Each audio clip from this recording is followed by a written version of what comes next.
वो ये मेरे दोस्त हैं रफीक साहब। अरे आओ आओ बेटा। वालेकुम अस्सलाम। माशाल्लाह, बैठो, इधर ही बैठो, मेरे पास बैठ जाओ। भाई मैं तो अख्तर से कहा करता था मुझे अपने उस दोस्त से तो मिलवाओ जिसने तुम्हें पढ़ाई दोबारा शुरू करने पर आमादा कर लिया। मैं तो इसे समझा समझा कर थक गया। अबू प्लीज, अख्तर बड़ा अच्छा लड़का है जी। तो बहुत अबू बैठिए। बैठो बेटा। पता है अबू कौन है? हाँ मैं जानता हूँ इनको। बैठो बेटा, अख्तर ने मुझे बता दिया है।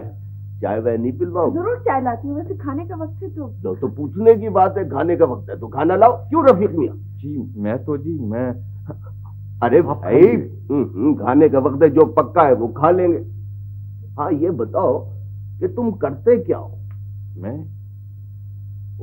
मैं जी कपड़े का कारोबार है। अच्छा, माशाल्लाह माशाल्लाह। अबू मैं 1 मिनट में आया। अच्छा, तुमने बहुत अच्छा किया बेटा जो अख्तर को दोबारा पढ़ाई के लिए आमादा कर दिया। मैं बहुत परेशान था इसकी तरफ से। जी मगर मैंने तो कुछ भी नहीं। देखो ना बेटे, आजकल के जमाने में बगैर पढ़ा लिखा आदमी दो डंगर की तरह होता है। जी हाँ जी। जल्दी से कुछ सालन ले आओ। पर लाऊं क्या? जो तुम्हारी समझ में आए। वैसे तुम्हारी समझ पर भरोसा करना बिल्कुल रिस्क है। जैसे तुम तो बड़ी मुंशी फाजिल हो ना। ये तुम्हारा दोस्त, ये तुम्हारी कौन सी चीज उससे मिलती? ख्यालात। हाय ख्यालात, मेरा मतलब है उसका भी ऊपर का खाना खाली है। वैसे अजीब हवन्नक सा नहीं लगता? तुम उसे हवन्नक कहती हो? हाँ। पता है वो क्या पहलवानों जैसी तो उसकी शक्ल है बेचारे की, और मुझे बेचारे की बदमाशों जैसी। बातें करते तो कुछ ऐसा लगता है गूंगा नहीं। आदमी की सूरत पे नहीं, उसकी सीरत देखनी चाहिए। जब बकवास ना कर, जा जल्दी से।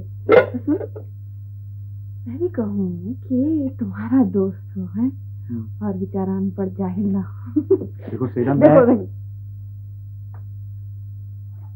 मेरी आवाज तो चली जाती, तुम्हारी बात बर्दाश्त की नहीं, हालात की है बेटा।